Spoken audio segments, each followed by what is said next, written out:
Hey, Baba friends. This morning we have Merwan Mehta with us, and we're already having a jolly morning.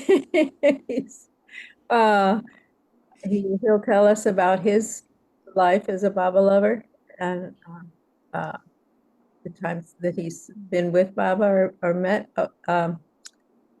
Uh, I'll just turn it over to Merwan. He'll tell us his stories, and then we are invited to ask questions. So think of a Okay, question. that's great. So Jai Baba, everyone, welcome. I don't have anything prepared, so I'm just going to kind of give you a brief history and then open it up. And I'm sure the other things might come up when we interact. And so usually that is a good way to kind of cover a topic. So I guess starting from the beginning, my family is the Satta family, and so we have been in Ahmednagar since the 1910s, 1915s. And our association with Baba started when two of my grand uncles, Nashwan Satta and Firoz Satta, they came to know of a saint that has taken residence at Arangaon. And so they went to check him out. And that time, Baba had just decided to move to Mehrabad. And in that, they were lucky enough to hear Baba talk. And so that time, Baba used to give directions and Baba used to talk. Naturally, Baba started keeping silence in 1925. And so this was before that time. And the association with Baba and these two brothers became much more intimate when Baba started coming to Akbar Press. And so Baba then had his residence at Merazad, and he used to go to Mehrabad every day. And that time he used to stop at Akbar Press, which was kind of fortunately midway between the two. So he used to kind of stop a number of days. And that's the time that the other family got involved. And my grandmother, Shirin Mai, was very kind of that way close to Baba. And so she invited Baba to have lunch early in the morning. And so my mother used to tell us, oh, yeah, Baba came and had rice and dal, which is kind of the staple food of Parsis. And so that's how our association started. My grandmother, Shirin Mai, is the sister of Gai Mai, and Gai Mai is Irach's mother. So that's how Irach also was a part of the family naturally. And the Satta family had, I believe it was five brothers and four sisters. And so, and the Sattas had lived in Ahmednagar for quite a while. And the oldest brother, Merji, that time was working for the mills in Nagpur, uh, the cloth producing mills. And from Nagpur, he was then transferred to Shanghai in China. And so he was in China. He was at quite a decent post there. He was like the manager of the operations there. And then he had come to India for a break. And during that time, the war started. I believe it was the First World War. And so after that started, he couldn't go back. So then he kind of decided to go for a bigger place. And that's when he bought the Akbar Press and then started living in Akbar Press. And then Akbar Press became our family home. So a lot of people kind of ask me, what is Akbar Press? And Akbar Press, it was like a ginning press. So it was not a printing press. And a ginning press is where you kind of remove the seeds, the cotton seeds, and then you make piles of these cotton bales, and then you send it for further refinement. Have to check. What's happened? I mean, I didn't play music. I'm sorry. I just had to mute someone. Please just go ahead. Oh, sorry. Okay. So that's my kind of start with Baba, and then during that. Prison service. Please hold on. I can't. For nothing. And so during that time, uh, my mother at that time was in Ahmednagar, and my dad, who that time was living in Mumbai, Bombay, he kind of was a librarian there in Bombay, and he came to know of Baba. So naturally, he became a Baba lover. And at some point in time, Baba played a role in bringing my mother and father together. My uh, grandma, knowing Baba, Baba kind of said, "Oh yeah, this boy is there in Mumbai," and so that's how my parents met. And the thing about that was my uh, parents were individually Baba lovers before they came to Baba, before they married, and so that kind of has been the way in my family. And both were very devoted kind of Baba lovers. Um, to tell you a little about my childhood, I kind of was, I guess, that's what my mom told me, quite mischievous kind of a fellow. And so at that time, she decided she wanted to put me away in a boarding school. And so that's how I kind of went to a boarding school in Pune. And my boarding school was right opposite Guru Prasad. So if you are passing by Guru Prasad, and now they have the memorial there at Pune, but if you're passing by, there's a very big school. You can kind of not miss it. It's kind of very conspicuous, and it's a technical school. And the beauty about that is nothing much has changed. The entire land area is still the same, and the school has been kept the same. So I guess that's what happened. They put me in this boarding school, and when I was in the boarding school, uh, I think after 3 years or so, my dad passed away. And so um, after my dad passed away, my brother kind of joined me because now it was more difficult for my mother to take care of the three of us. We were three brothers. And that's how kind of I stayed for most of my schooling in Pune. The thing about that was like that time, Baba had sent a telegram to my mom that um, this person, your son should be named Merwan. And somehow he kind of gave that idea that he was Norina that has incarnated. And so that has kind of kept up with me my whole life, because you can imagine being maybe 9 or 10 and everybody kind of wanting to see who this boy is. And so initially it used to bother me a lot, but I guess after a while it kind of has become second nature. And so I feel, yeah, so be it. If it is, it is. If it is not, it is not. And so I kind of pretty much began to live with it. The one thing about that, the one thing good about that was naturally having that kind of an information out there. Elizabeth became very close to me. And so I really enjoyed my interactions with Elizabeth. And I remember her coming to my school at one point, and I must have been, my dad had passed away. I must have been maybe 11 or 12.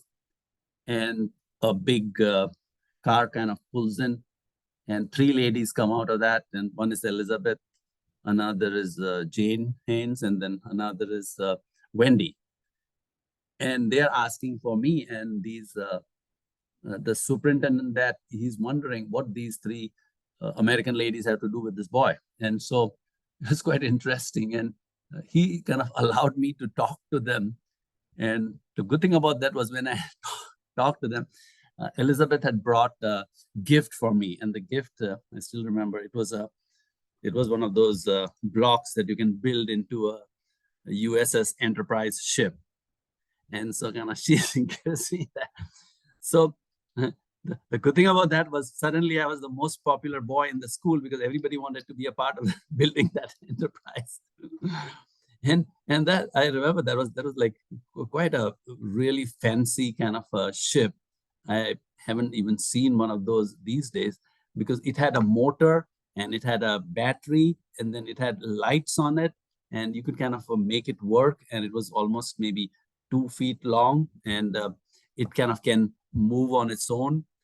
And that time what we used to do, we in the boarding school, we had a big dormitory and we had a big shower room. And the way the shower room was, it's like you can imagine there are 12 showers in 3 rows of 4 each.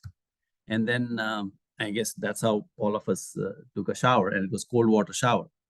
And then there was a big kind of ledge on the side. So we used to kind of block the drainage, fill up the whole shower.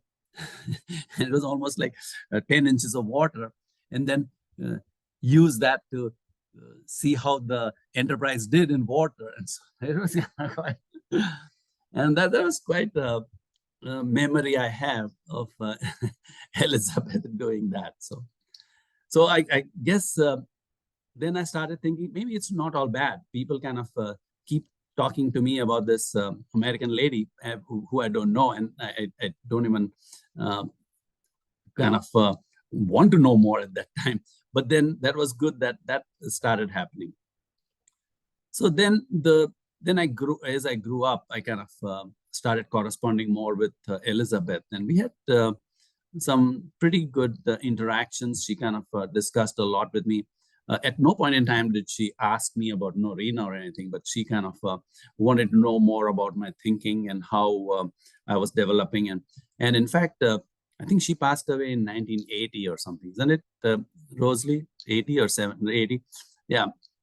So I was in college then. So from 75 to 80, I kind of, I mean, almost was growing up. And so that way I had a lot of interactions with her. So that was, and I had lots of interaction with Jane Haynes also.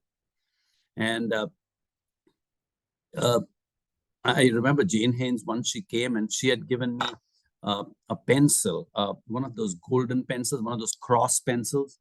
And I cannot find it now. I don't know where it went, but it was a very valued possession when I was in college. And so, yeah, engineering students, they love pencils. And so kind of, I used it a lot for a lot of things. So I guess those were the kind of good things that came out of that. But people always kept wondering, what does he think and all that. So I think just to put out there, I have no recollections of Norina, or I have no kind of insights and kind of what I have read, what all Norina has said, and I often wondered, but we really don't know what is Baba up to in doing that. So, and in fact, at one point in time, I did ask Airaj. Naturally, Airaj being my uncle, I used to go and kind of have lots of chats with him. And so in Ahmednagar, we used to go to the trust office.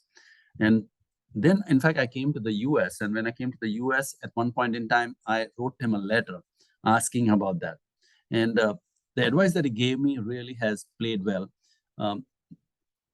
Airaj said, Baba has done what he has done. And he only knows what the reason was. But I would advise you to not let it go to your heart or mind, and just live your life as if that information is not known to you, something like that. And so that's the way I've kind of said, yeah, it doesn't bother. And so that is the way I've kind of pretty much looked at that. So then growing up, though, I kind of was going in college and doing things like those. And at some point in time, you learn about naturally the theory of evolution and how everything started from nothing and everything has come about just by itself and all that. And so at one point in time, I kind of fell for that. And I felt, yeah, maybe if that is the case, if that's what has happened, then where does God come into the picture, right? I mean, the whole thing is you either believe in God. If you believe in God, believing in Baba is very kind of a straightforward thing. But if you have doubts about God itself, then where's the question of Baba, right? So I mean, you kind of begin to doubt some things like that. And I went through a period where I thought everything is evolved. There's no need for God. There's no need for saying that there's a purpose to us. It's all just happening. And I mean, if you heard the evolutionists, they kind of come up with all that. And in fact, one of the things that really made me start questioning all this was after Baba passed away, naturally Mera was very lonely. And so outside her room, there was that umber tree on which Baba's impression had come about. And I'm sure a lot of you must have seen that picture of that impression. And in fact, naturally, I was kind of very curious. So I went and actually saw that impression. And I went very close to the impression to see what has happened here. And it was amazing. The bark itself had shaped in such a manner that you could see Baba's impression. And when I saw that, I started thinking, now, what is the probability of that happening? Now, the way we talk about in statistics is, okay, is there a possibility of this happening? Yes, there is a infinitely small chance that this will happen just by itself. And so, and what is the chance of it happening exactly outside Mera's window? That is another very small chance. And so if you kind of mix up all these chances, you come to the conclusion that statistically, it is not possible that this would just come about by itself. And in fact, that kind of was a real eye-opener. And so that's when kind of my whole thinking started to change. And then eventually what I've been doing these days is researching more into evolution and intelligent design and all that. And the way I look at it, if you begin to look at nature, just what is there for us to see, the plants and the animals and the trees and humans and everything else, there is no need for any miracles. You can see miracles all around us. And in fact, that's the way, now that I'm in my mid-60s, I have started looking at everything. And in fact, I kind of, whenever there's a chance, will share with people my thoughts on evolution and my thoughts on intelligent design. And I truly believe at this point that the scientists have pushed the whole concept of evolution to an extent that they should not, because they really don't know what is happening. And I would highly encourage, if you want to be, so the way I look at it these days, okay, how do you say you believe in Baba? And if you say you believe in Baba, then you believe in the fact that Baba created all that, or God created everything, right? And Baba says he's God, he's part of God. And so if that is the case, then the whole thing has to be structured right to make it happen.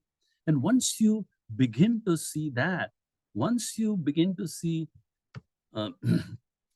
miracles in all that you see around you, I feel there's no need for another miracle, because that itself is, at this point in my life, convincing me enough that there definitely is a God and there's definitely Baba.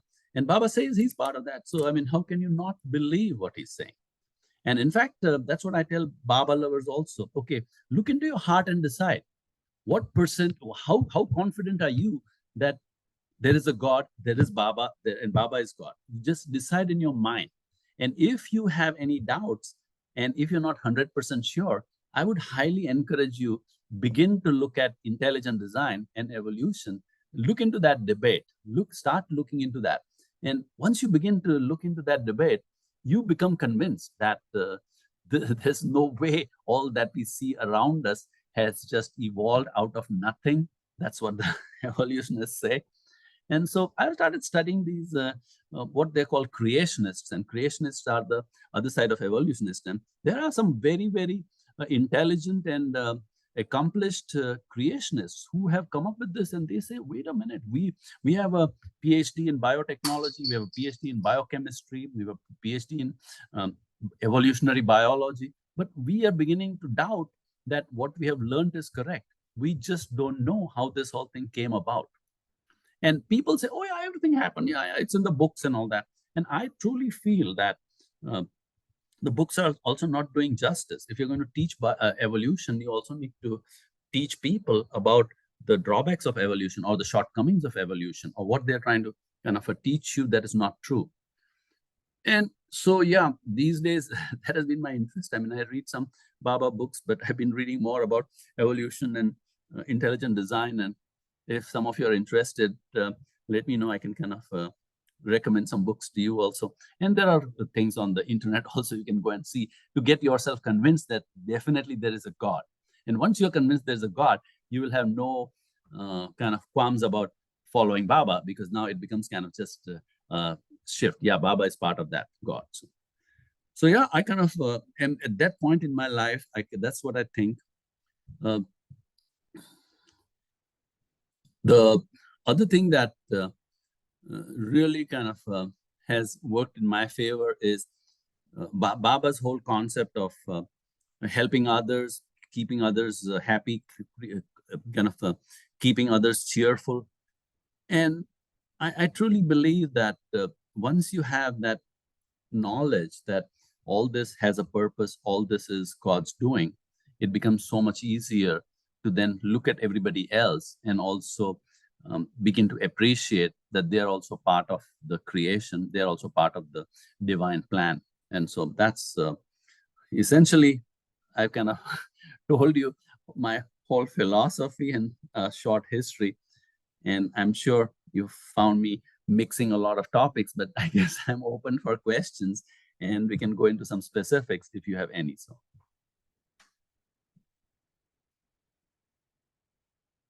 If you have a question, I think most of you know how to raise your hand digitally.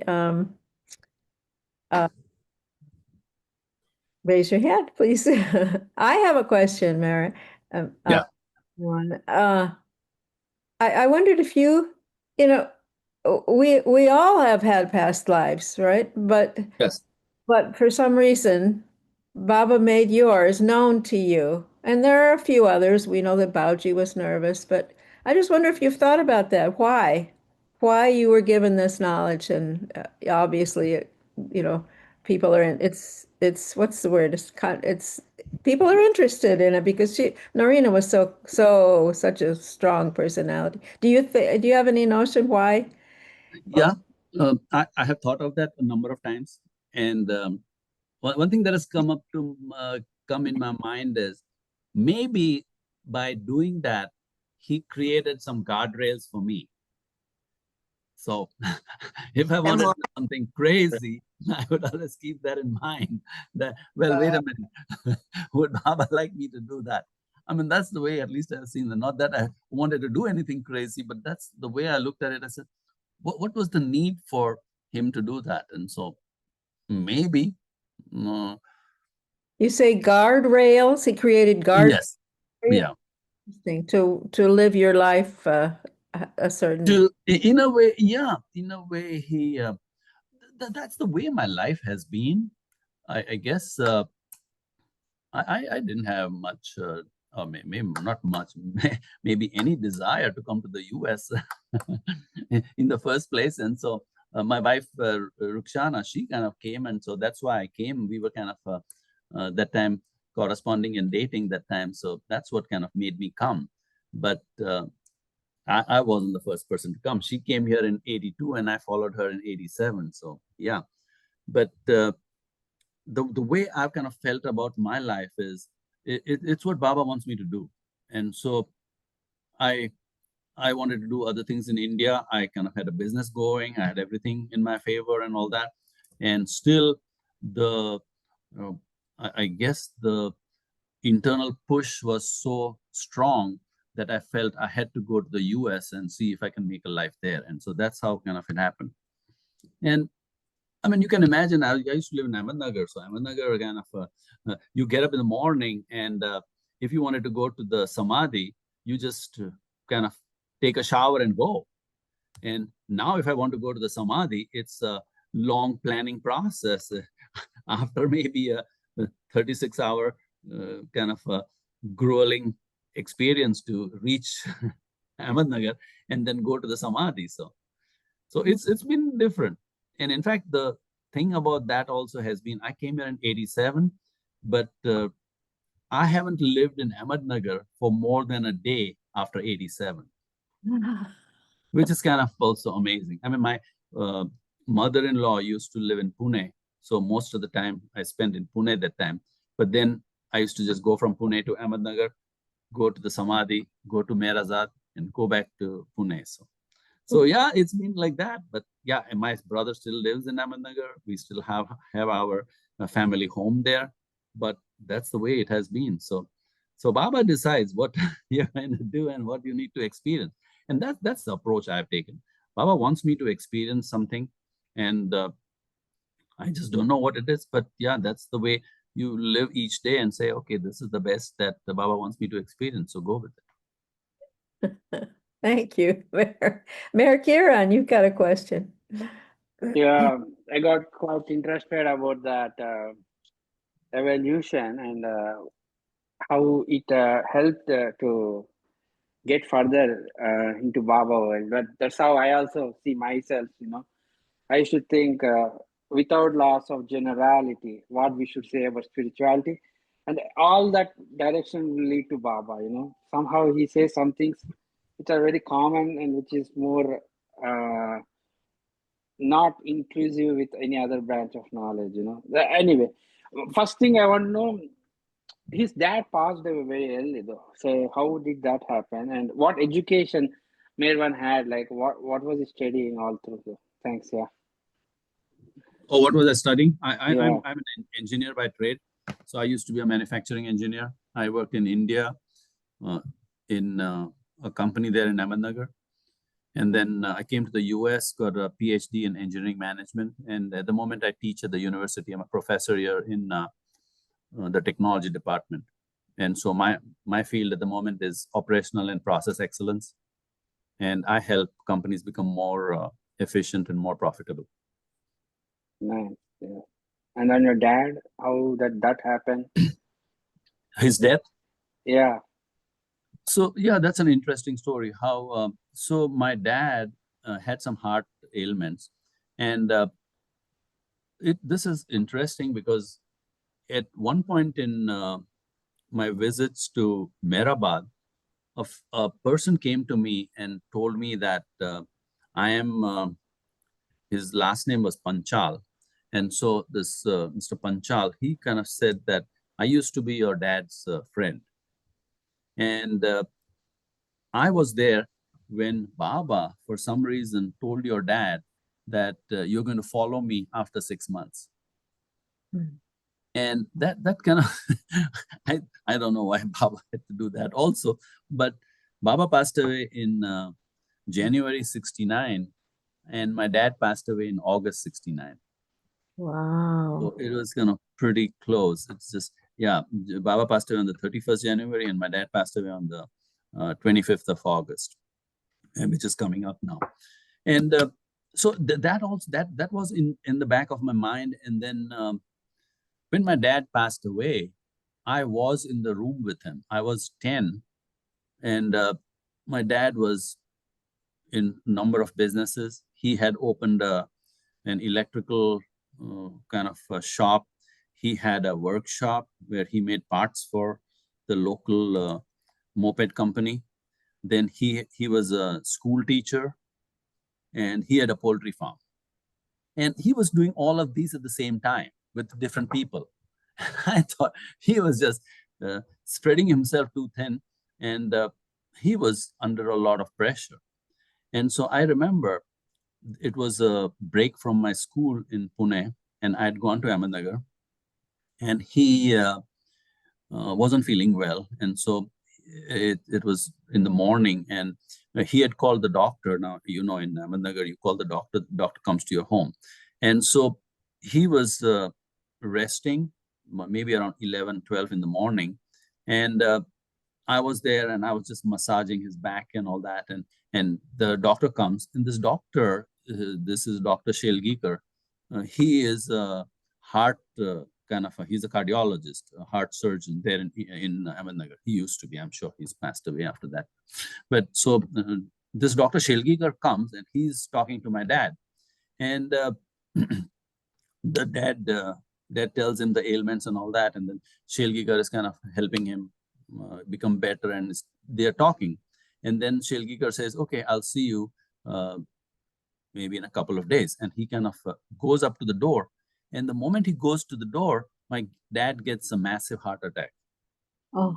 And so this is all happened. There are only three people, my dad, Shelgikar, and me. We are there in the room. And so I'm kind of just a witness to this. And so immediately, naturally, there's a cardiologist. I mean, if you have a heart attack, the best person to be close by would be a cardiologist. And so immediately the cardiologist, he comes and he is giving CPR to my dad, and he kind of is trying to revive him and all that. And he didn't manage to do that. And so the reason I tell this story to you is because at that point I felt it was my dad's time to go. If a cardiologist couldn't help him, there was no need for wishing anybody better could have been there to help him. And so that's the way I've kind of looked at it. I said, well, yeah, it was his time. Baba had just wanted him to be there, and so Baba called him up. And so that's how it happened. Yeah, those scenes are kind of pretty clear in my mind still, how Shelgikar was there and how this all happened. And you can imagine, I mean, a 10-year-old witnessing his dad passed away. It wasn't. But I mean, it in a way strengthens you, and in a way it gives you insight into how the whole world is much larger than what you see just there. And there's so much more happening just beyond what you see out there. So I guess long answer to your short question. Yeah, thanks for all the details. Is that it, Meher, Kira? Yes, Betty, thanks. Yeah. Thank you. Okay, Rosalie. Hi, Merwan. Hi, Rosalie. I've always had questions. I have a lot of. Rosalie always has questions. By the way, I know Rosalie when I was 17, so I met her. Yeah. I met him when he was 17, and how I met him because Nashawan Mama. Nashawan Mama, the one that recognized Baba out in Mehrabad before it was Mehrabad. He says, I think we met Zoroaster. So he came back to the Sata and he says, I think I met Zoroaster. The whole family came to Baba. I mean, it was like, I remember introducing you at the Sahabas in LA. I introduced as you were born in a family of God. And I still feel that. Because anyone I met from that family is precious meeting, the contact with Baba. And I have to say this is funny because what did Margaret Crass say to you when you met her one time? That is very funny. Say it. So my mother, so I came to the US in 87.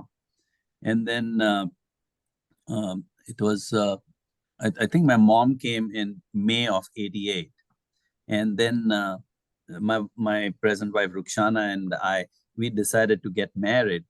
And so we said, well, in the summer of 88, we'll get married. And so I kind of invited my mom. And so my mom and my brother, they visited the US that time.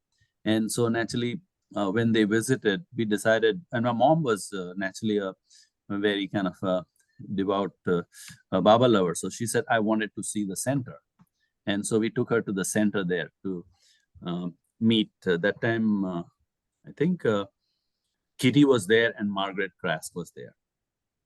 And in fact, I remember that time we had a small Mazda, that Mazda 3. It's like a very small hatchback car. And I used to drive, and then my brother sat beside me. And then in the back, it was, sorry, I used to drive and my brother sat beside me, Mernos.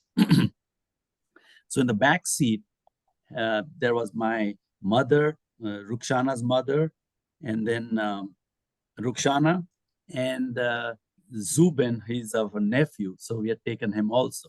So these four are kind of a very small car. Wow. And we had an ice cooler that we were taking. So the ice cooler was Zubin's seat. And so we used to make him sit there. And he was that time maybe 10 or 11. And so in this crowded car, we went from Missouri, center of Missouri, to Myrtle Beach, which was kind of quite a long drive. And yeah, so we went there and then we met Kitty. And so, and then somebody said, you need to also meet Margaret Krask. And so we went there. And I think, Rosalie, were you there or you, maybe Jane? No, I wish So, I yeah, would have. okay. I think it was Jane Brown and her husband Bob were there, Bob and Jane. So yeah, naturally we knew Jane also from the same time. I was 17. We've known her for such a long time.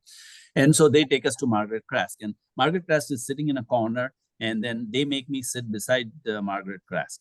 And the first thing Margaret says is, "You never liked me, did you?" And so naturally, I'm taken by surprise. So naturally, I got up and I hugged her and said, "Where did you get this impression? I always liked you very much. Where did you get this impression?" No, you didn't like me. Oh, I love it. I love it. So it's amazing. I mean, yeah, because she kind of pretty much, thought it was Norina there. And I guess talking about the other person also, I would be amiss if I didn't mention Adele. And so Adele, my relationship with Adele was also amazing. I mean, we became friends naturally. And Adele always interacted with me as if I was Norina. I never interacted with me as if I was Norina. It was quite funny because, and I used to make fun of her also over that, but she was very serious about it. Say how you turned it around. It was Adele's birthday or something, and she's again going on about Norina, and you says Adele. She wants you to tell about Norina, and you said, "Well, Adele, I want to ask you." You remember what you said? What is it like to meet Norina in another body? You asked Adele. I asked Adele if she wanted to see Norina. But truly, I mean, and I truly believe that she never saw the body. She never saw the physical thing. So it was all in her mind was the interaction. It's just amazing that, I really had a very, very good time with Adele. And in fact, since I moved closer to Myrtle Beach and she moved to Myrtle Beach. And so, in fact, she visited my home here in North Carolina a few times. And in fact, Jonathan brought her sometimes also, right? And we absolutely loved Adele. I mean, she was just amazing.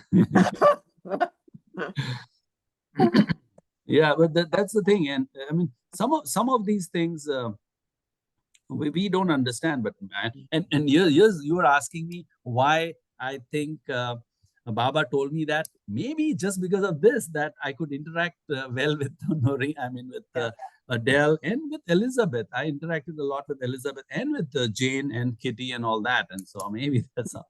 And I think it might have done something good for them also, knowing that it's not all this, it's something beyond all this. So that also kind of might be. So I've thought of that also. Maybe it was not all for my purpose. It might be also to help others. I have to say this, like when I met you, I was staying at Meher Colony, and I had not mentioned to Nashawan Mama that I loved those messages that came through Norina in the time, when she was sent back to the United States. So, but I never said anything to him.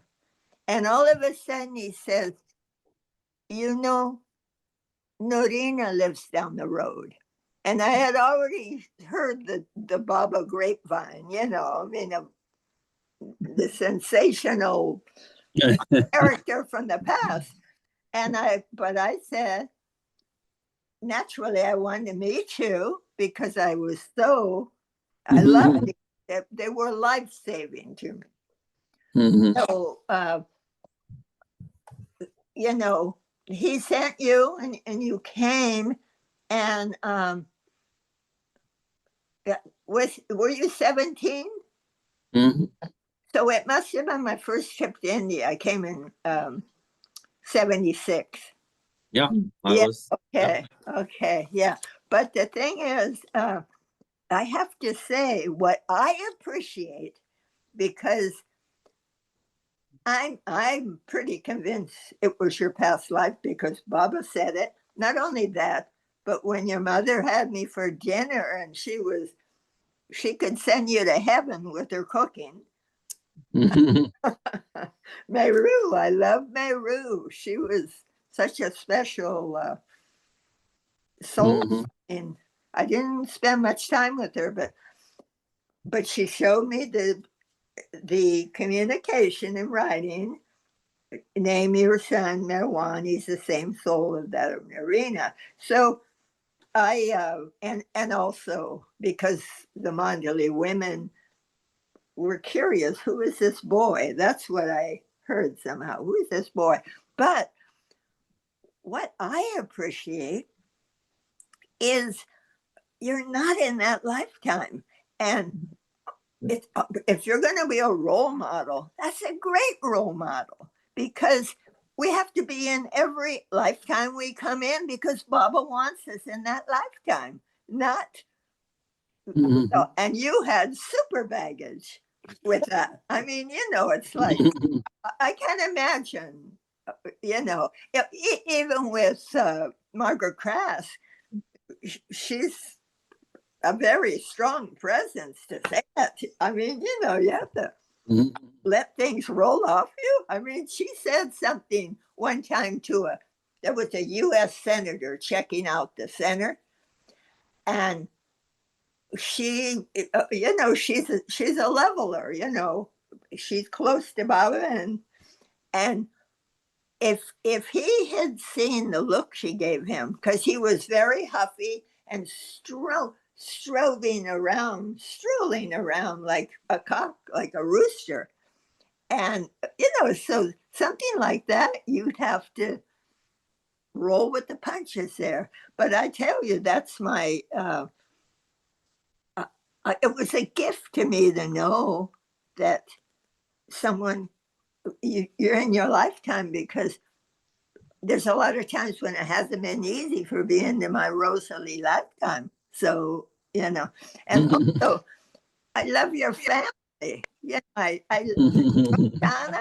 I mean, and I have another question. Were you there when your mom died? I don't remember you at the burial. No. Okay, that was yeah. No, so what had happened there was, in fact, this was the same year we got married, and so we got married, and then my mom, she left for India, I think in October end, so 88 October end, she left for India, and that time Ruki's sister and her family and us, Ruki and I, we were going to go to Disney World. And yeah, so Ruki's sister's kids were, I think, 12 and 6 or something like that. And so we had decided to all go to Disney World. And so we came back on Christmas, 88, the Christmas day on 25th of December. And I got the message on my machine. That time we didn't have cell phones or anything like that. So there was a message on my machine. My brother had left a message 5 days back. And so my mother passed away on the 20th of December. And we didn't get the message for 5 days. And we were out there in Disney World having a good time. And so I don't know, maybe I thought, yeah, that's how Baba wanted it. You just kind of, it's just part of it. And knowing it on the 25th left me with little time to even go to India. So I talked to my brother, then I called him and he said, there's no point in you coming. It's all over now. So you come leisurely and then you kind of can be there and we can have a memorial or something. So that's how it happened for my mom. And it was kind of, my mom was really excited when she came here to the US. And so she was 62 then. And so, but still she was full of life. And she said, I'm going to go back to India and I'm going to learn to drive now. I want to drive on your really, you want to drive on the American roads. And she said, yeah, I'm going to take lessons. I'm going to go there. And that's what I think Baba wants me to do. And so she was a real kind of a follower of Baba. And in fact, one of her funny incidents, we used to live in Rolla. Rolla is at the center of Missouri, center of the state. And Ruki, my wife Rukhsana, she was living 2 hours away in West Plains. And so we used to kind of, every weekend, we used to go to Ruki's place in West Plains. And she had a 1-bedroom apartment. And so naturally, she had a sofa bed on which we told my mom, you kind of sleep on the sofa bed. It should be comfortable for you. So we made a bed there. And that time I remember there was a potted plant that Rukhsana had hung, which was right above the sofa bed. And so, so she says, I'm feeling uncomfortable sleeping under this plant because what if this plant falls? And so jokingly, I told her, come on, that can never happen. You think Baba, you are kind of such a devoted Baba lover. You think Baba is going to drop that on you? And I still remember her response. She said, Baba will drop it on me and will tell me, you stupid lady, did you not have sense to sleep below this plant? And that's the way she looked at it. She said, you do your best and then don't push it on Baba. If you don't use the sense, then you have no right to push it on Baba. Merwan, I couldn't help but think when you said that you were at Disneyland when she passed. In the spirit world, when you first pass, your spirit goes to your loved one. She was probably there in Disneyland. I hope so. Yeah, that is very the best celebration you could have had. Yeah. I was, and in fact, that really hurt me because, but then, I mean, it just hurts us, but we don't know what Baba has in store for us. And so she enjoyed her time with you all there. Oh yeah, she absolutely did. And so she was in fact looking forward to, and in fact, so we when she was going to go back to India, we had a hard time. We said, who's going to take her there? And so we kept thinking, if somebody is going, then we'll send her with them. And it so happened that Michael and Teresa, Michael and Teresa, they're Kaisers. Yeah, they were going. And so we planned it such that she could go with them. And so that's how Michael and Teresa, they took her there. And then she passed away. It's very funny how you were talking about, the Omar tree and Baba's. Yeah. I mean, and I thought, what it made me think of, Merwan, was Buddy swallowing acorns twice. He had to no, thrice. Twice. And thrice. 3 times. 3 times. Oh my God. I mean, that is like, speak of intelligent design. I mean, really. Yeah. Well, the doctors have told us that if he does it again, don't bring him because that's it. We won't be able to save him. So that's why we are so particular with him now. Well, who is Buddy? Is Buddy dog? He's our dog. Yeah, he's our dog. And so he is of a size where if he swallows an acorn, it does not pass through his system and he can still swallow it. So it just gets stuck in his system. So they had to open his intestine 3 times to remove that. And it's terrible. You just...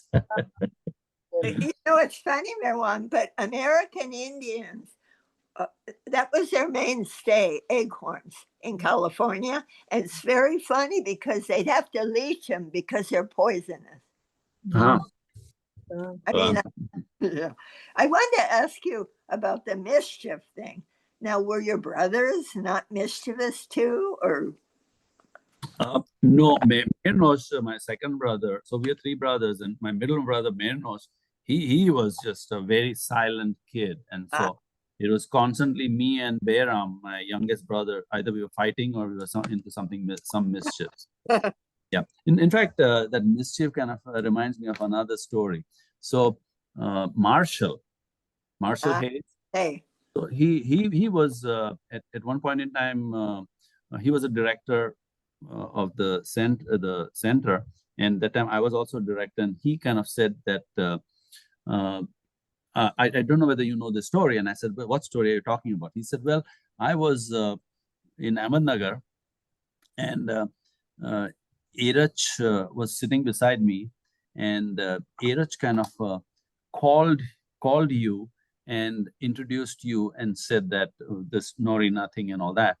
And then Marshall told me the worst thing was I was observing you quite some time before Iraj called me, and you were amongst these group of kids there, and you were making so much mischief that I was getting irritated just looking at you.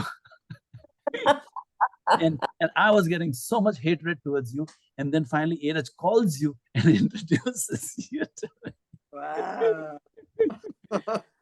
It was funny, but yeah, that's what Marshall told me. So I guess I'm beginning to feel that my family liked bragging about the Norina thing more than I realized. So they were very free with it. Your mother was, and Nashawan. I didn't ask him. I had no idea. Yeah. You know, Merwan, it just came to mind. The thing that struck me about your life, and you just lead such a normal, loving family life in your work, you know, devoted to your work and just everything that way. And then of course you have your connection with Baba, but that this whole thing about Norina, you were so immersed not only in the spiritual perspective and a vehicle for Baba's messages, and had such intense suffering at the end of, Norina had such intense suffering at the end of her life, which Adele had experienced firsthand. She told me about it. Yeah, really an intense thing. And it was like in this ongoing relationship you have with Baba, I just felt, God, Baba just gave you a break, you know, to come just lead a normal. And then instead of getting caught up in spirituality, you get caught up in this endeavor to explore science and intelligent design and everything. And it's you know, it's like a balance, but you bring that to that inquiry and you elevate that inquiry, you know, that you. Yeah, and that has been a big. So I mean, that's a very good point you bring. Like we talk about Baba is God in human form, right? And at times we truly, at least for me, I truly didn't understand what that truly means. What it would be to be God. I mean, the more I am studying all these science and all that, once you begin to look into the minutest things of the cell and the DNA and all that, and on the other side, you look at cosmology and the universe and all that, you begin to appreciate that this whole thing cannot just have started. It is too complex to just have started by itself. And then you begin to think, okay, so if it's too complex to get started by itself, truly how big it is. When we say infinite, how big it is. The known universe, I'm sure some of you are aware of this, but the known universe is 93 billion light years in diameter. Think about that. So it would take light to go from one end of that point to the other end, 93 billion years. Oh, and light travels at 186,000 miles per second. 186,000 miles per second, it will take you 93 billion years to go from one point to the other.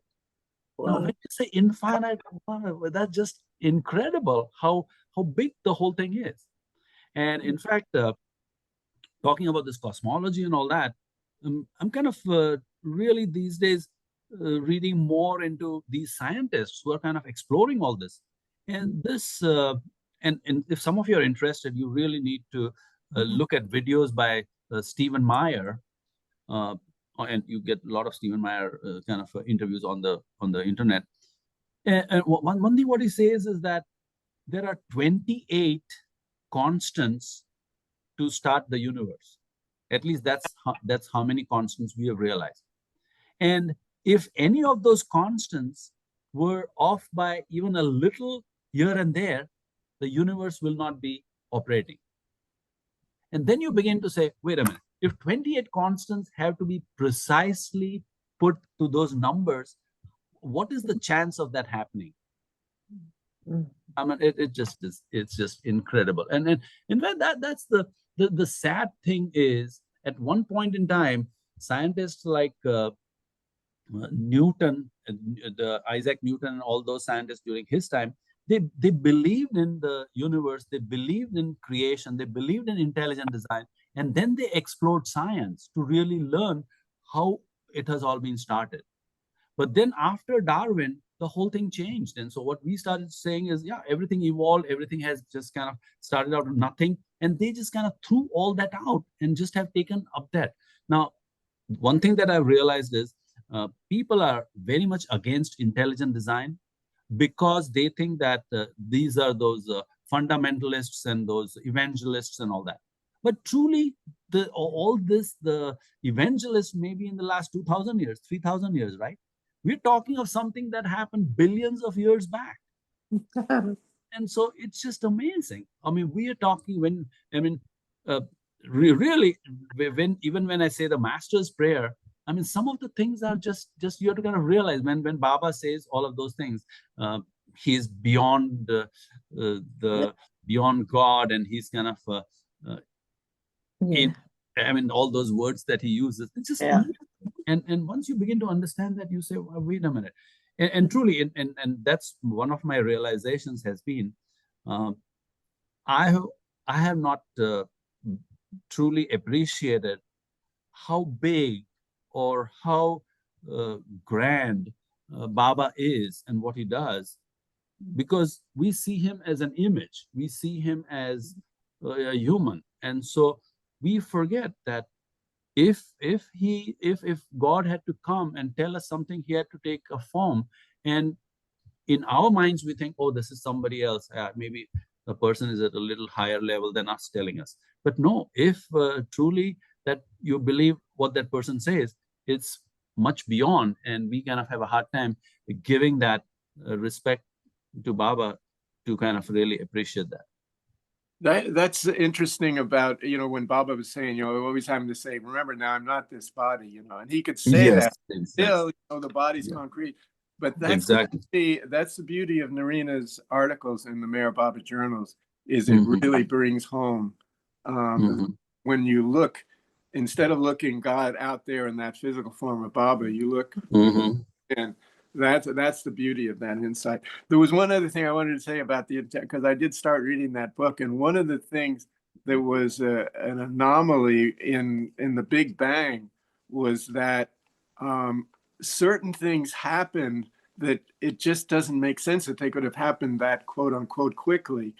There had to be some prior setup. So when you think of the context of a creation and then a pralaya, it's not just the size of the universe now, but the size of the universe now, but before that there was a pralaya, and before that there was another unit, and it goes on infinitum. So talk about beyond God, it's beyond the infinite.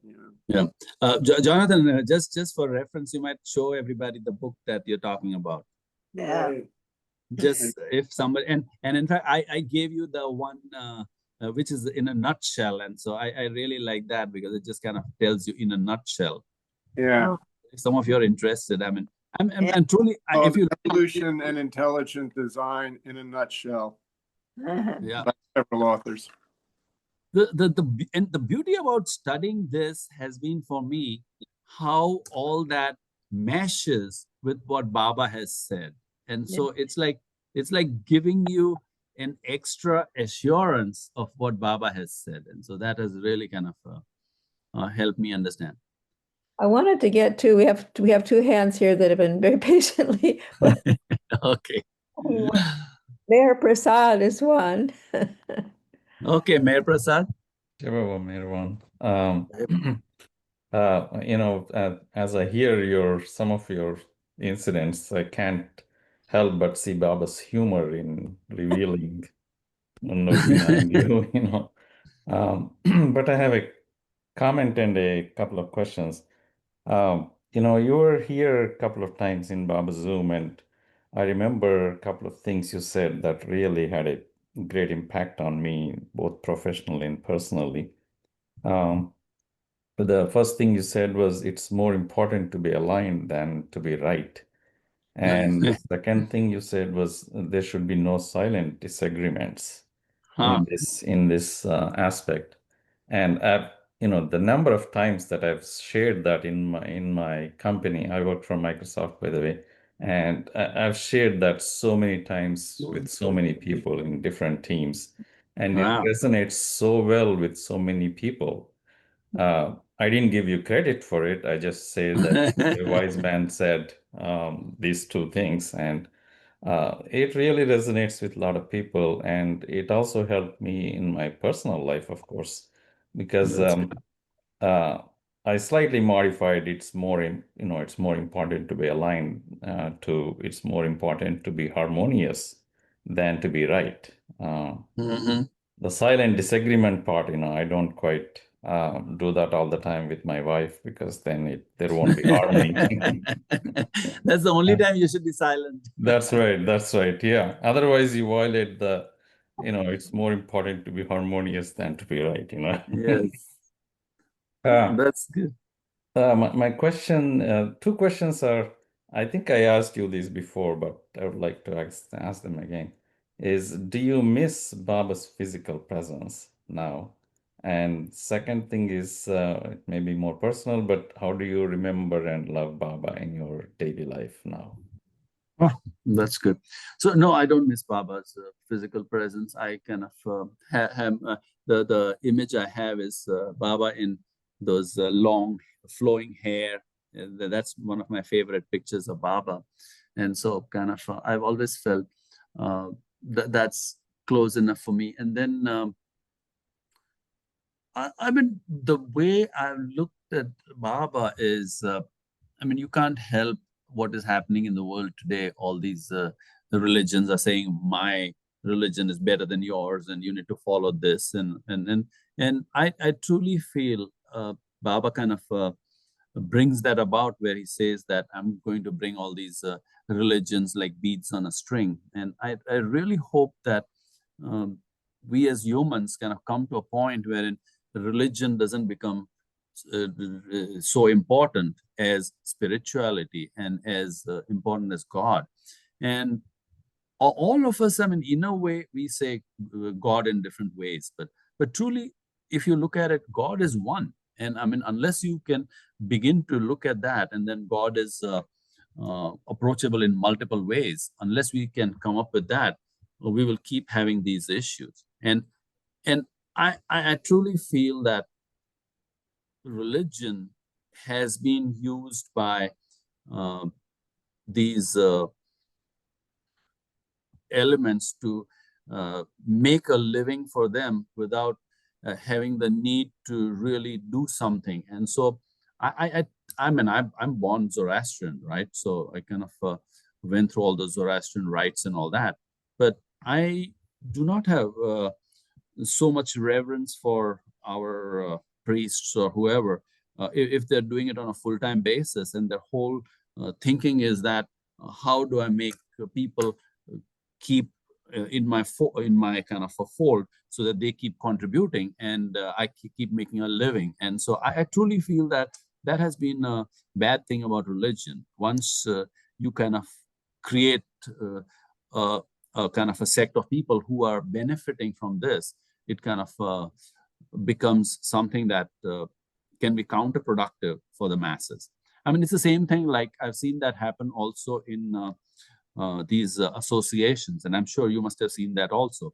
Like we have the American Society for Quality that I'm part of, or maybe the Institute of Industrial and Systems Engineers or something like that, or the American Society for Engineering Educators and things like those. Now, the whole point of these organizations is to benefit the members.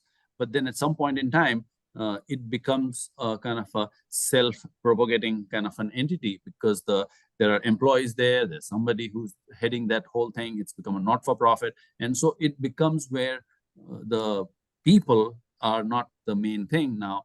How to keep the people hired becomes the main objective. And that's similarly what happens to, I believe, religions also. So I don't know whether I answered your question, but I guess. So what do you do for Microsoft? What do you do for Microsoft? I'm an architect. I'm a software architect in Windows 365. Yeah. Yeah, maybe I should send you a paper I wrote on. So my whole field is operational excellence using Lean Six Sigma. That's what I do. And so yeah, you send me an email. I'll send you a paper I had on software. Yeah, absolutely. Yeah, thank you. Yeah, my email is Mehta M.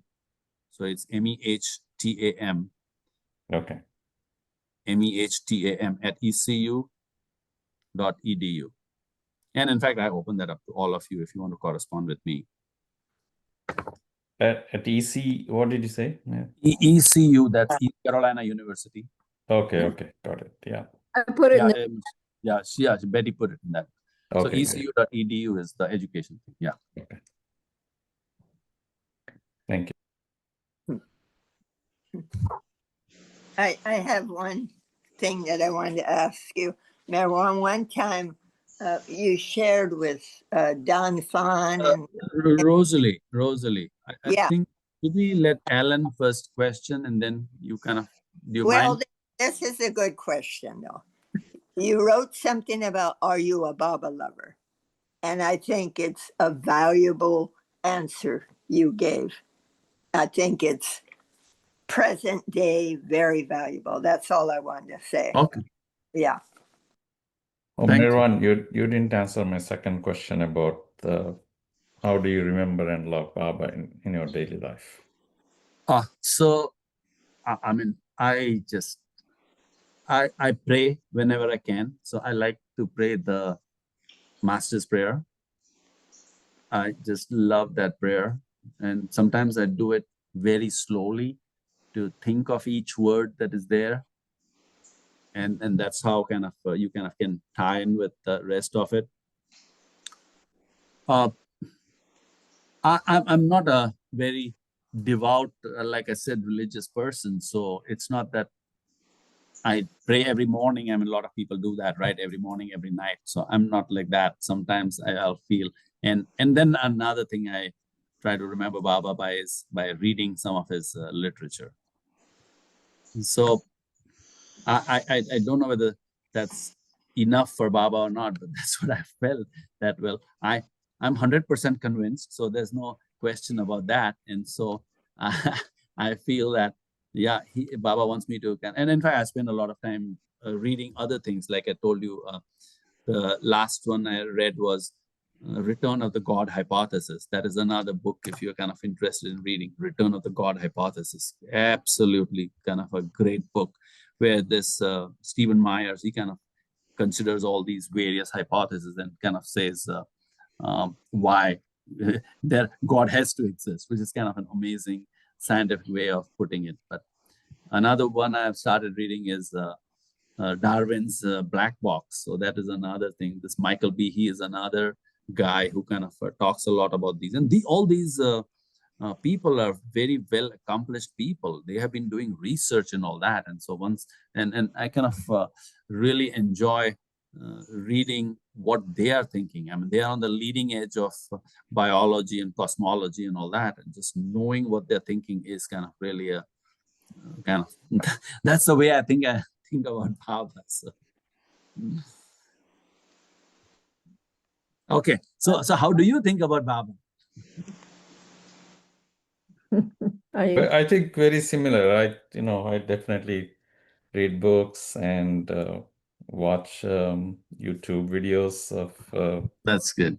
various things like science and Baba videos, of course, and Mandali Hall talks and talks like people from like you and others, and sometimes, Ramana Maharshi and various saints and so on. So it doesn't have In to fact, be focused on Baba all the time. It's sometimes just watching movies, something pops up there yeah, yeah, that is, Baba related. So yeah. absolutely good.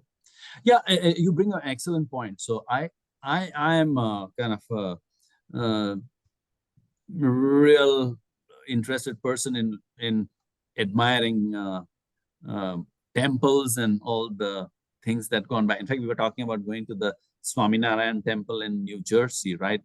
They have opened up the largest Hindu Yeah. temple in the US. And so that's my next thing, is if we can go and see that.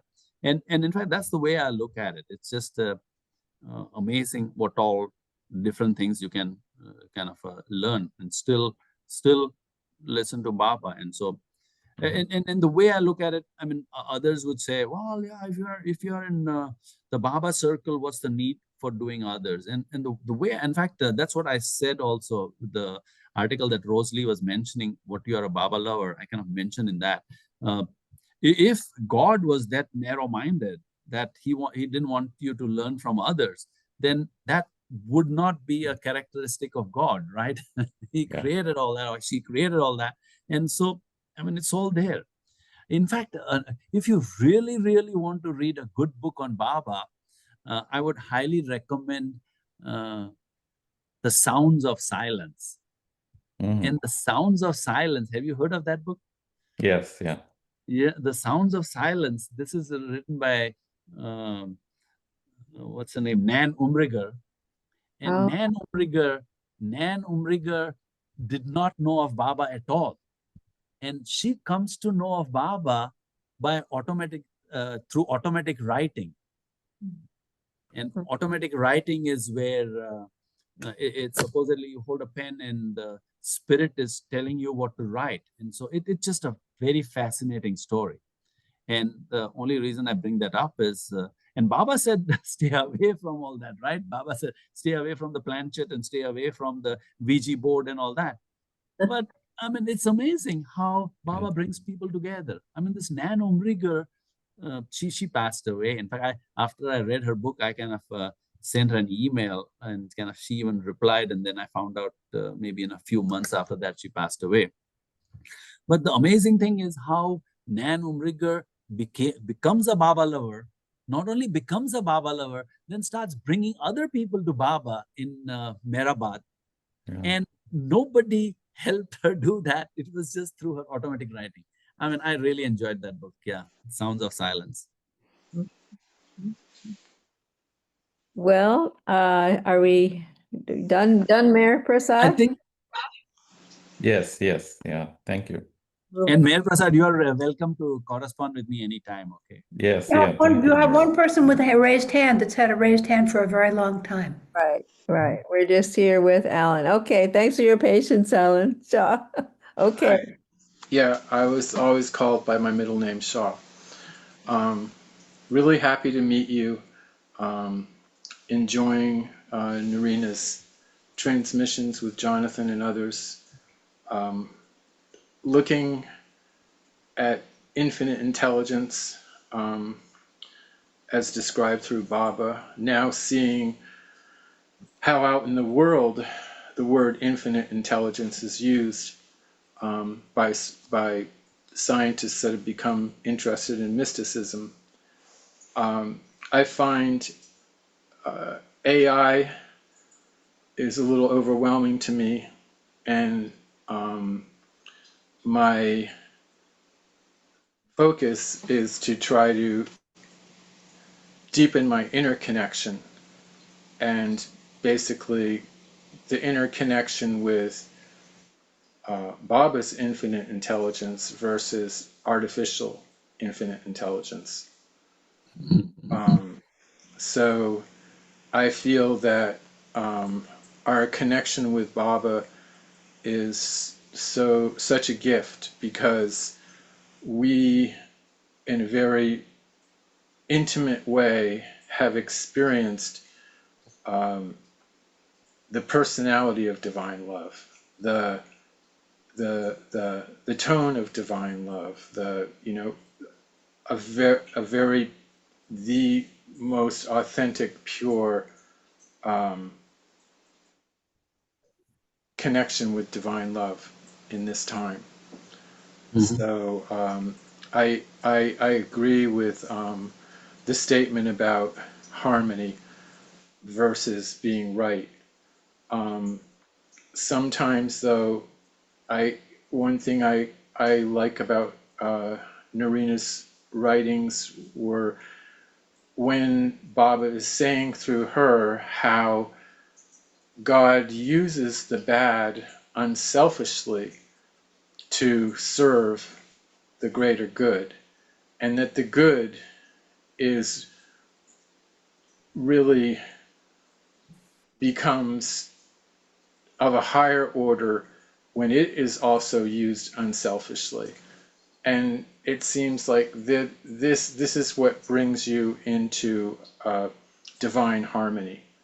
So one thing I've kind of been working on with myself, and then to communicate to the Baba community, is how people's sanskaras, we know how Baba said that with our sanskaras and the interaction that happens between us, we grow. And I've had a very visceral experience with that for 54 years in the Baba community, and trying to bring things to the point where everybody can see, no, this isn't about bad and good. This isn't about guilt and wrong. This is about growth. And everybody has these aspects of growth that we're here to experience, and how, say, the bad in me and the good in me interacting with the bad in somebody else and the good in somebody else can actually, if seen from maybe where the higher ones see it, can be seen as this beautiful drama that if we keep at it, pursuing harmony and love, we will get to that place where we can see the divine dance. So I think all these things going within, all these explorations, are amazing. And maybe that's really the divining aspect here. Is this AI effort going to lead to harmony? I've listened to efforts that are really altruistic and unselfish, and then I've heard about other efforts that seem to be, power of a kind of super intelligence at all costs, requiring, huge amounts of power, requiring us to throw caution to the wind and start up, the whole nuclear industry again, and all the problems that go along with that, to get the massive amounts of power that one needs to do the computation to get to the point of artificial intelligence that they're striving for, So I guess maybe that's, that in the end, that's the thing to look at is, is this leading to more harmony or less harmony on a higher order? So that's great. Yeah. I think, I agree with Jonathan. I think you've probably been veiled, and you're having a rest from being Norina. You don't even want to look at that part of yourself. It was so intense. We've been looking at that part of yourself, or that part of really ourselves, because really in those talks, it's actually helping you to see the real you, the real you, which is Baba, so it's all beautiful. Yeah, I think I have often wondered about that also, that by coming to the US, I have experienced more of a family life than I might have had I been in India.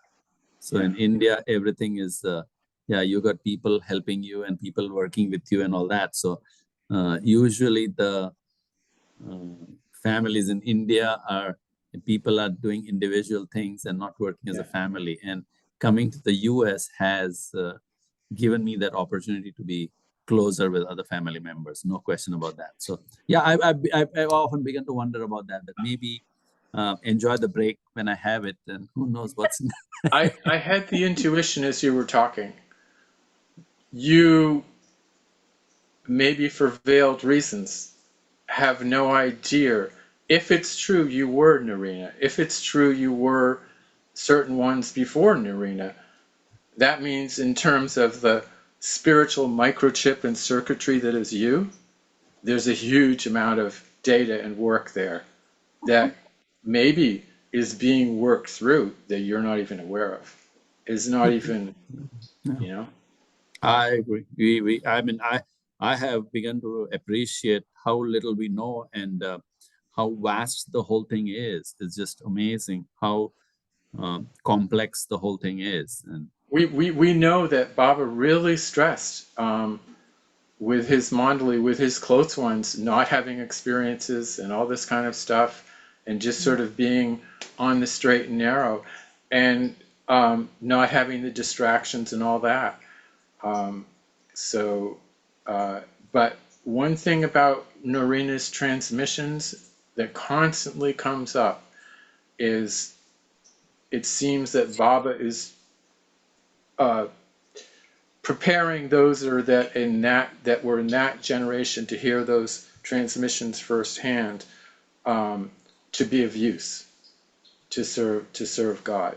So when I say there may be a part that's just in your circuitry that could be being used right now and you don't even know it, and maybe it's even better that you don't even know it. And I'm not trying to like boost egos or anything like that. It's just an interesting thought, you know, that one can have, because you know, this is all there. Mayor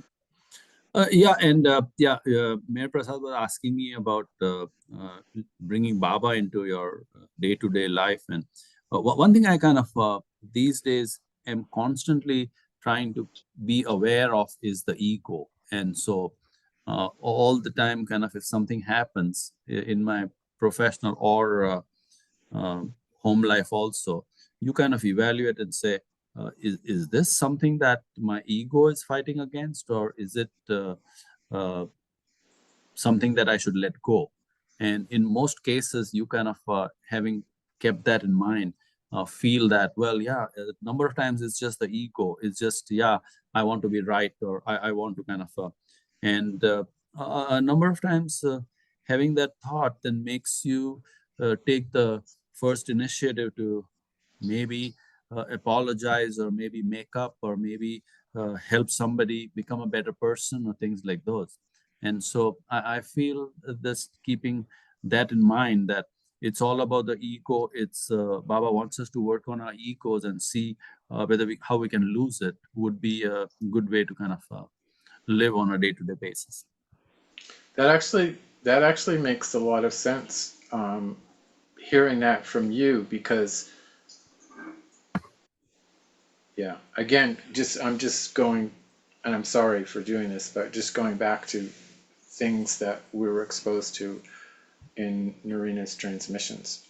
I mean, you know, the idea that you're getting a rest from all that, you know, it just all makes sense, and everything's perfect. Sounds very good. Yeah, thank you. Well, I'm not seeing any other hands up. Speaking of getting a rest, you've given us half an hour more than you promised. I really appreciate it, Merwan. That's not a problem. I'm on summer break, so my semester doesn't begin till the 20th, so I'm fine. Oh, great. Okay. Yeah, I teach at the university, so yeah, everything moves in semesters here, so it's just. I'll bring one other thing. Since people were talking about AI and also Chat GPT, I guess there was one thing that sort of puzzles me. Uh, in our artsy group, some people have started using it to write poetry in and it writes beautiful poetry. Beautiful poetry that comes out, I'll say, in the style of Hafiz or the style of Rumi. And that's kind of confusing to me, because it's truly lovely. But it's written by a machine. And where is God in there? I don't, it feels beautiful. The poetry feels just beautiful, but I know it's been written by, I don't know what you call it. I don't know if you have any thought about that. It's a possibility. Yeah. I guess let me preface this by saying AI is not my field, and so I do use it sometimes, but not so much. And I just feel, and I'm sure Mayor Prasad might have more to say since he is in that field. But my thought on that is, yes, it is it is something very beautiful, but without a soul. And so that's that's the way I look at it. So yeah, I mean, you can say, yeah, it's going to help us in some ways, and I hope so that that does that. But I'm very kind of I guess not skeptical, but concerned that I hope it doesn't change a whole lot of things too fast, because if that happens, then we're going to have a lot of unemployed kind of people, and that kind of creates issues by itself. And so making change too fast can kind of cause disruptions in society. So we will see how that goes. But I guess at the moment it is a good thing. And in fact, I have problems with my students using it. So again, they'll use it and write answers and submit. And I said, wow, this looks like very good writing, but is it yours? It's hard.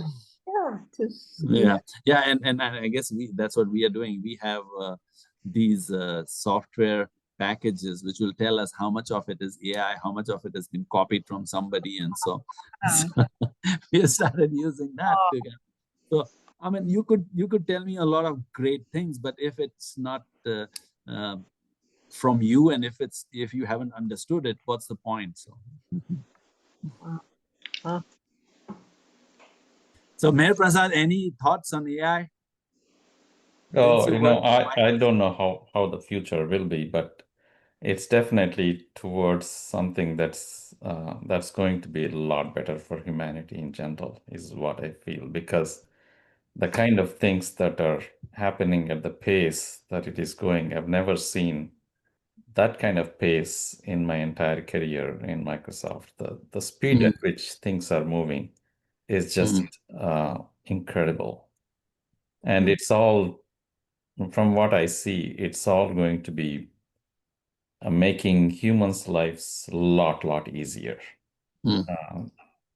But there will be time that, like you're saying, where there may be a period of time where people might have to deal with unemployment and so on. But I don't know how long that period will be and whether we'll go through that period or not. Yeah, it's similar to the time that robotics came about. And so, yeah, the thought that time was, yeah, robotics is going to take away some jobs, but then you're going to have a lot more jobs to be able to program these robots and all that. And yeah, you can say we're going to change the curriculum and teach people about robotics and teach people these new skills. But people are people. I mean, there's a limited kind of a skill level, kind of possible with people. And so some people, they kind of tend to fall through the gaps because you cannot take all of them and move them to the next level. So there could be a period of suffering, which is kind of all technologies will bring about that. But hopefully over time, we'll kind of get the benefits of AI. Yeah, there is a tremendous change in productivity for sure. Like it would take me 3 months to write something that I do now with like 2 to 3 hours. It's just incredibly different. I have one perspective on the you taking rest this lifetime. I think it's more of developing a balance of head and heart, I think, because Norina was all heart. And here you have your, all about intellect and so on. So I think Very interesting. you're reaching that balance of head and heart that Baba always emphasized that you Wow, should have. that is a good insight. Yeah, good. So no rest for you this lifetime. No. What makes you think that I'm resting? Somebody were making the comment about resting, I'm but I just don't kidding. think so. Well, I have a good job, and so I kind of enjoy my job. I enjoy teaching. I enjoy interacting with students, and so yeah. I mean, the way I look at it, if you are happy with what you're doing, then you are resting. So. Yeah, that actually was the import behind what I meant by resting, was from the in having all that emphasis on spirituality to the practical. It was Okay. I concur with. Sounds very good. Merwan, Rosalie, so you actually didn't share what I wanted you to share. You wrote an article about Are You a Baba Lover? That's, for me, it was great to read it, and it was, and along the lines of what you said about religions, you bring it down to person, a Baba lover. That was so beneficial. I wish you would share that. What is a Baba lover? There's, yeah. So Rosalie, I wrote that article in maybe the 1990 or something. So it's been at least 35 years since I still have it in my things. I still have it. Because it was very beneficial. I mean, the way things go on, even this artificial intelligence is spooky, because I tell you, I sat in an astrological thing with Manly Palmer Hall, who Baba said was on the fifth plane. I didn't, and he said, if computerization isn't given moral direction, it will be worse than atom bombs going off. I think it's at that point. Who hasn't been scammed? Mysteriously scammed, But anyway, maybe it's a little hard to pin down what you said, so I'll look it up. But it was beneficial. So the main point I was making was people cannot judge each other how good of a Baba lover you are. And in fact, one of the favorite topics of discussion at Mehrabad was who is on which plane. And he used to always laugh about that we are talking about guessing who's on which plane. And that's the whole point there. I mean, we really don't know what our purpose is on this in this incarnation, and so we kind of tend to kind of judge each other by, oh yeah, this person is not a good, this person is not a good Baba lover. And I guess that reminds me of one story. So what had happened that time was we were quite good friends with Teresa and Michael Kaiser in Missouri. And so that time, this must be in the 90 or 91 or something like that. And they were going to Mehrabad. I mean, they were going to the center, the Myrtle Beach Center. And they were going there just to meet Bauji. And so when they were going to Bauji, I told Michael, tell Bauji my regards, and I kind of tell him that I'm sending him love. And Bauji kind of, when Michael met him, somehow Bauji's reaction was, oh, Merwan, he used to be in Ahmednagar, and now he has forgotten Baba. That's the reaction that came out of Bauji. And it's funny because Michael comes back and Michael tells me that was Bauji's reaction. And so I immediately pick up the phone and talk. I said, I want to talk to Bauji. I did talk to him. I said, Bauji, that's not right. I mean, you can't make don't make a statement like that. I mean, I truly myself don't know what Baba wants me to do. I mean, this was 90s and I'd come to the US in 87. So I've been here in the US for 3 years. And so anyway, that's essentially what happens. I mean, we say, oh, this person should be doing that, or if this person was doing that. But we truly cannot understand what our purpose is and what Baba wants us to do. And so I truly think we shouldn't be guessing who is on which plane. So Rosalie, I wanted to say, if you and Jonathan will take a picture of that, the How to Be a Baba Lover, send it to me. I've written down everybody in the room here. I'll email it to you. I'll email the photo. The only Alan Shaw, I don't have your email, and Mayor Prasad, I don't have yours. But if you would put them in the chat, I'll do that. Let's put this to rest. You find it, take a picture of it, send it to me, and I'll send it. And I'll send to you one, Merwan, so you'll have it too. You don't have to look for it. well, yeah, I need to revisit that because my 35-year old self, that time I was 29 or 30 maybe that time. So I need to revisit and see what I said. Yeah, but Don Fon he must have it too. But if he's gonna revise it and update it, I'll get it from you then, Merwan. Okay. Yeah, okay, get it from me. I'll send it to you. It was published on that website. Yeah, it was on jaibaba.com. Yeah. I'm sure it's still there. So yeah, I mean, you're welcome to look at it and all that, but I think maybe I'll revise it one of these days since it has come up. So All right. Okay, so good. I've got Shah. Well, Mayor Prasad, do you want me to send, or maybe I can? yeah, just I mean, all of you just can go jaibaba.com. It's available on jaibaba.com. Yeah. Oh, okay. jaibaba.com. Oh, yeah. Yeah. All right. Okay. Well then, all right. Has this been It's been great. Yeah. Everyone. Oh, you're welcome. I hope you had a good time. I had a fun time. So I love it how I just met you and you said, so you tell me your Baba story. He said, right.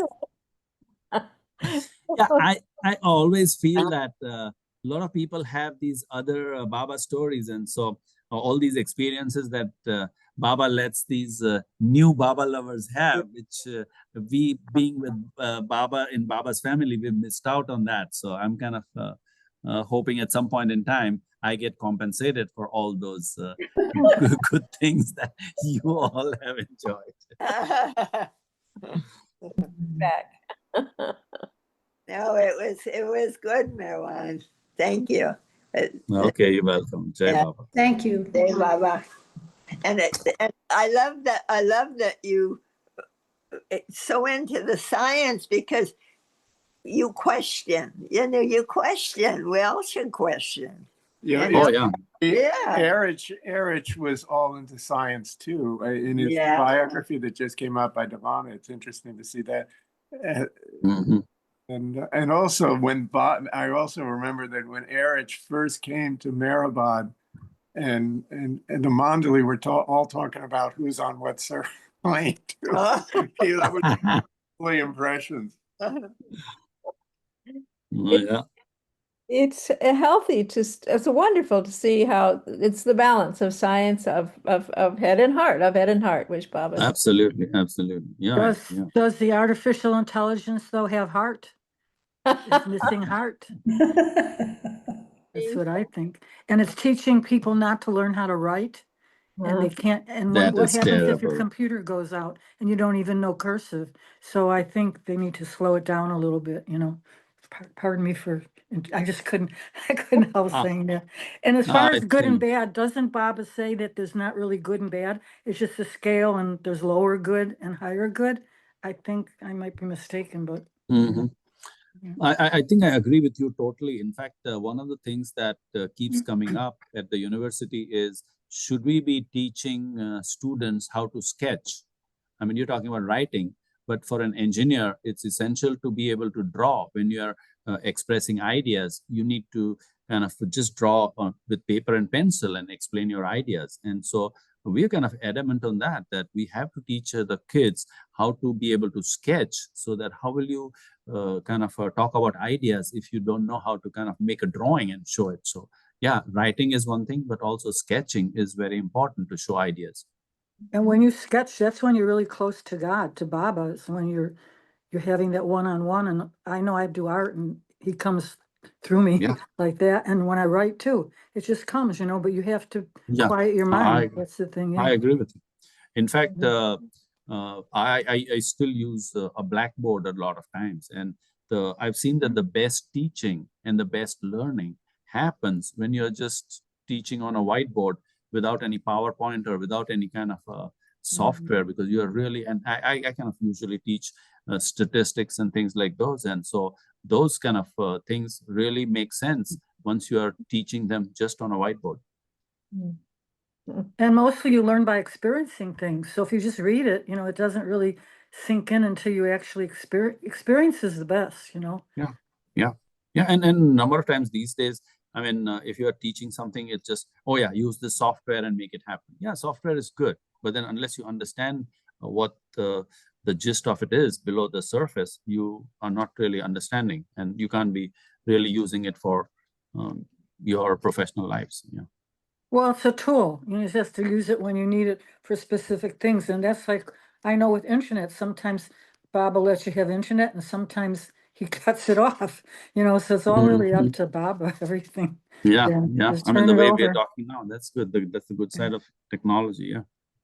Yeah, it's good, but it's not, I get mad. I find myself yelling at artificial intelligence, so I just have to turn it off. When you start arguing with a machine, right? It doesn't work. Get a phone number, right? You could talk to a live person, right? There's another issue with it. It's dependent on such a high power use that if we become unable to have that and we become so dependent on it, then that is another possible issue.